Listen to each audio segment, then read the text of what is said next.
An embarrassingly long time ago, Etchr reached out to me and offered to send me some of their art supplies to try, and I am finally getting around to sharing them with you guys.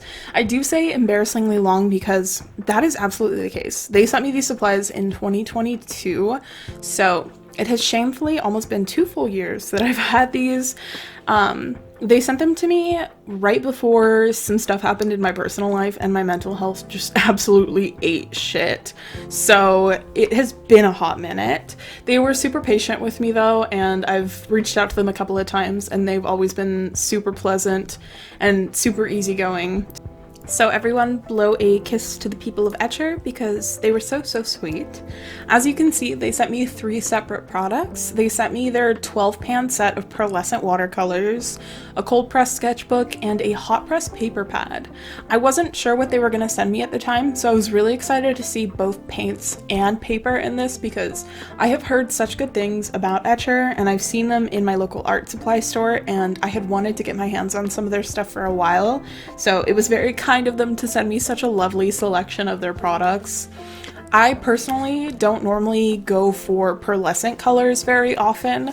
I tend to use them for accents for pieces versus like an actual full painting of pearlescent colors, but especially after swatching them, which you'll see, such beautiful colors. This initial footage of me opening everything is like almost 2 years old, so I did go ahead and swatch them a second time in the sketchbook they sent me, just to kind of get a feel for them.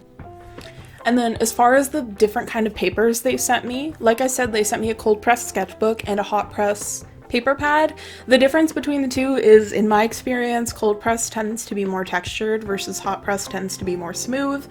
I know it deals with the actual process of making the paper. I don't know anything beyond that, but my biggest observation is just cold press tends to be more textured, hot press tends to be more smooth. First and foremost, the sketchbook, which is the cold press paper. Absolutely gorgeous. It has their logo embroidered on the front. It has a fabric cover. My only gripe with it is that it's not a lay flat sketchbook, but especially for something this size, you don't necessarily need it because it's on the smaller end. And then onto the hot press pad. I was actually so surprised with the amount of texture on this. I actually thought this paper itself was cold pressed for the longest time. I only, like the other day, realized it was a hot press paper pad, so I was really excited to try these supplies out. I will say that I only used the sketchbook and the watercolors in this video. I've been struggling a little bit with traditional art, so I wanted to do something that felt a lot more casual to me, so I just worked with the sketchbook for now. I'll definitely use the hot press paper and have it in a video to talk about it and my thoughts on it. But especially for a block of paper, I kind of wanted to do something more finished on it as opposed to just sketchbook work. So in my little brain, I decided to just use the sketchbook and the paints for now. As far as actually swatching these paints go, they are such beautiful colors. They have a really beautiful amount of glitter to them. The actual colors and pigments in the paint themselves are really pretty. I am such a fan of Sparkling Grape. Sparkling Grape is the chef's kiss of this palette. It has, I don't know if they're technically duochrome pigments and glitters in them, but I believe it has duochrome glitter, which means that it reflects different colors depending on how the light hits it. It is so beautiful. The color itself is absolutely gorgeous. It kind of is like a pinkish purple color, and the glitters can be like pink or blue sometimes. It is such a pretty color. I am such a big fan of that color. As far as what I actually wanted to paint in this sketchbook, I've still been struggling with the subject I've been painting and not wanting to do stuff that's kind of my normal art. I think I'm just burnt out as a whole. And so I decided to do something slightly different, which is kind of what I've been doing lately anyways, which is painting not characters. So I went onto Pinterest and found some pictures to do studies of, and I ended up going with these blueberries and these dandelions, and they were so fun to paint. I cannot express how much I loved the different colors in the blueberries depending on like the stage of progression of, I guess, the blueberry and its development. The picture itself was really lovely to work off of, and I kind of played with adding more colors on there to begin with, but I had so much fun using these paints. Like I said, I've never really done a full piece with metallics or pearlescent colors or anything like that, so I kind of wanted to try it out and see how well these paints worked, because I definitely really wanted to showcase them and kind of show what they're capable of, and I'm actually so impressed with how they performed and how much I ended up liking working with just pearlescent colors. They all blended really nicely together. As you can see, the paints work so well. Aslan is also right next to my mic right now, so if you hear any weird noises, it's probably from him and his little body. He did in fact try to sit here right next to my mic and lick himself, but for all of our sakes, I don't want like really gross, wet ASMR in the background of me talking, so if he tries that again, he's unfortunately not allowed to lick himself right now. But if you hear any nasty little noises, it's probably from my nasty little boy, who is not actually very nasty. He's a sweet little angel. I mean, he's nasty in the way that like his breath is a little stinky, but he is my sweet old baby boy, so we are gonna respect him at least a little bit. But as far as this painting goes, I had so much fun doing this. It was such a little treat, and it was something that's so different. I feel like I've been doing like so many different things recently, especially where art is concerned. I have recently fallen so in love with just like crafts as a whole, which has definitely been something that I've always loved. But recently I discovered and like kind of dove into paper crafts and wood crafts, which are so much fun. I'm sure a lot of you guys have seen the wood crafts that are available right now. Like there's the book nooks out there and a lot of different just like miniature wood crafts. My partner got me a couple of kits for Christmas and they were so much fun. And then Joann's sells these absolutely gorgeous like flower wood crafts, which they're super inexpensive. You get to put together a whole flower, and I think they are so much more beautiful than Lego flowers.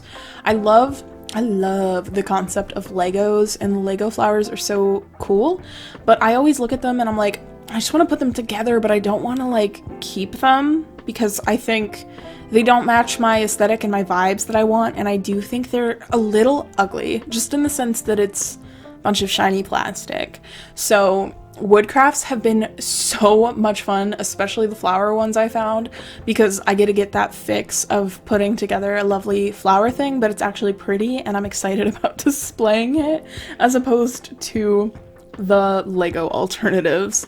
Sorry to shame Legos. I love what they're trying to do. I just do think the final product has some air of ugliness to it. That is my personal opinion though, and I do respect anyone who likes them and likes the final product.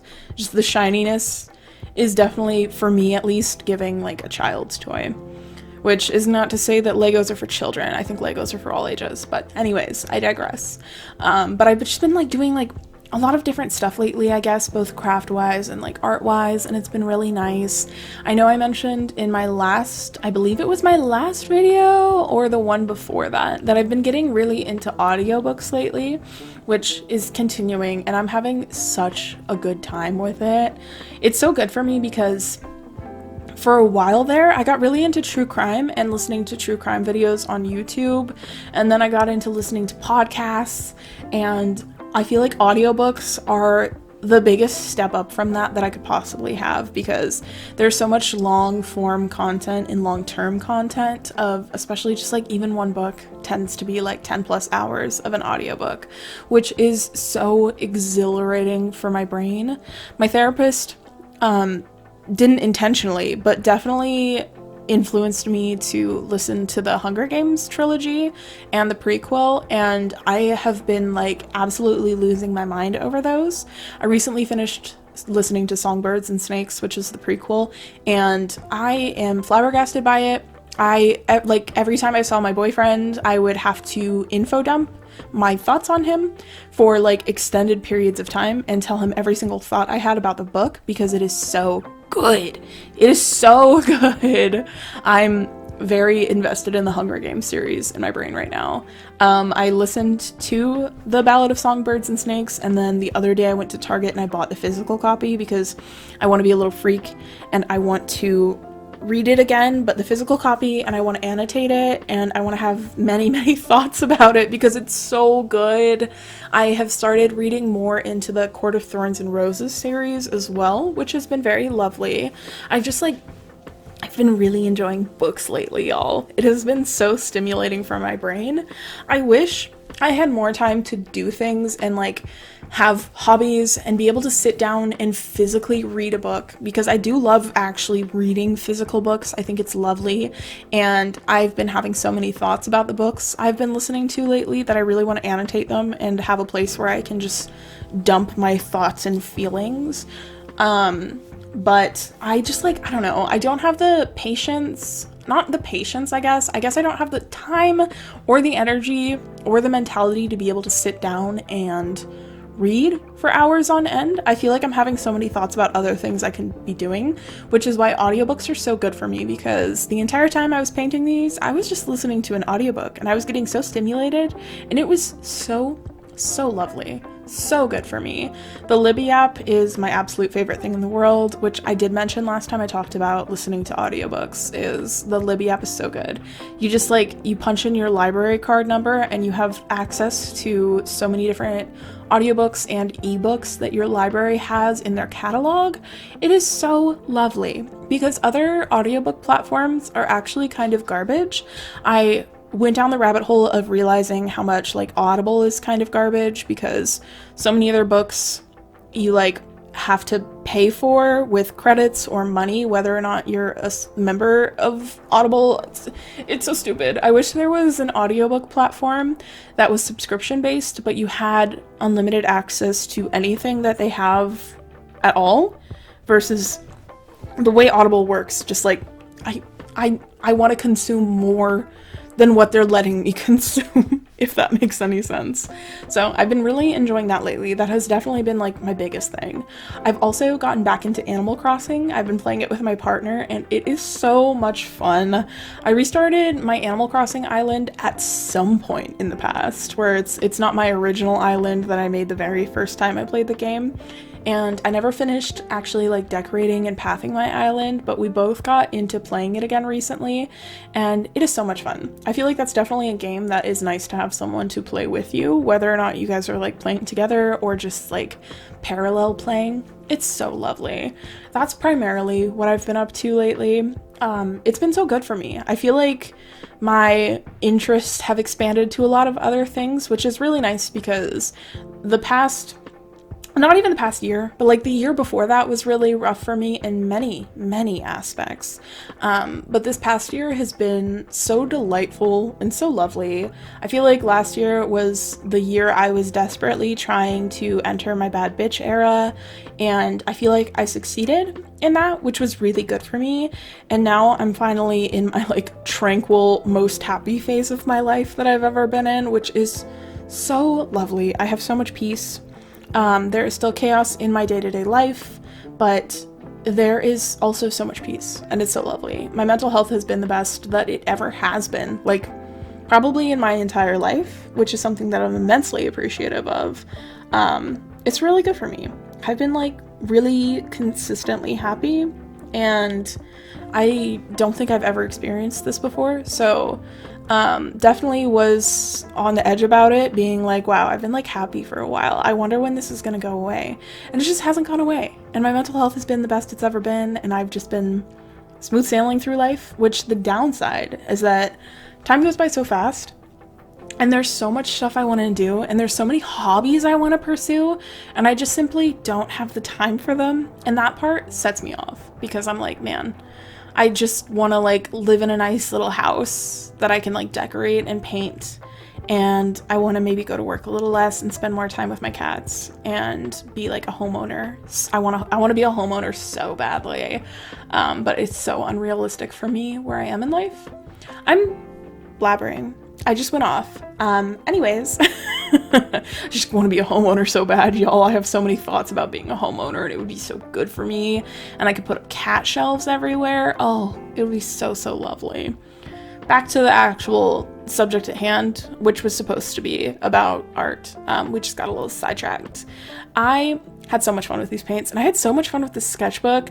I was such a big fan of the blues, greens, and purples, more so the cool tones. So I wanted to do a really pretty little lily pad illustration, because I went for inspiration on Pinterest and I saw someone else's lily pad painting, and I was that looks tremendously fun. So I went ahead and did that. I definitely used a lot of different techniques than I normally do with this painting, which definitely made it take absolutely forever for me just to do this tiny little painting. But it was really like, a lot of the things I ended up doing for this were so time consuming and so tedious, but it was really easy, so it was so good for me. It was so stimulating for my little brain. It was so much fun to do this painting. Fiora hung out with me for a while through it too, which was absolutely lovely. Every now and then she'll do this thing where she'll just sit on my arm that's already on the desk and just kind of hang out with me like that, where she won't really move a whole lot. She just kind of sits on my arm and hangs out, and she did that here, and it was so lovely. That is truly my happy place of just doing art while having a cat with me who is not stomping on everything I'm trying to do, which, as much as I hate to say it, Aslan is a huge offender of that. Anytime he decides he wants to get attention or hang out with me, he will stomp on whatever surface I'm trying to work on. It is heinous, but I love him so much. He is so baby. Like I said, I'm not using the hot press pad in this video, I'm just using the sketchbook and the paints, but I had so much fun working with them. The paints themselves actually really surprised me with how much I liked working with them and doing like full illustrations just with pearlescent watercolors. I loved them. They laid down so smoothly, they had really good pigment to them, and the glitter is absolutely beautiful. When you hold it up to the sun, you can really see it pop, and it's so pretty. It's so pretty. Also, thank you again to Etchr for being so patient with me as I took a little bit to make this video. I really appreciate it. If you guys are interested in any of the products that they sent me, I will leave links in the description box below to all of their stuff as well as their site. I know for sure you can order it off of their site. I'm sure there's other retailers online that also sell Etchr products. They're definitely on the more luxurious side of art products. They're definitely on the more luxurious side of art supplies, but I feel like the price is very easily represented by the quality of their products. Even like the sketchbook alone is so beautiful. So if you're interested, links will be in the description box below. Thank you guys so much for watching, and I will see you in the next one.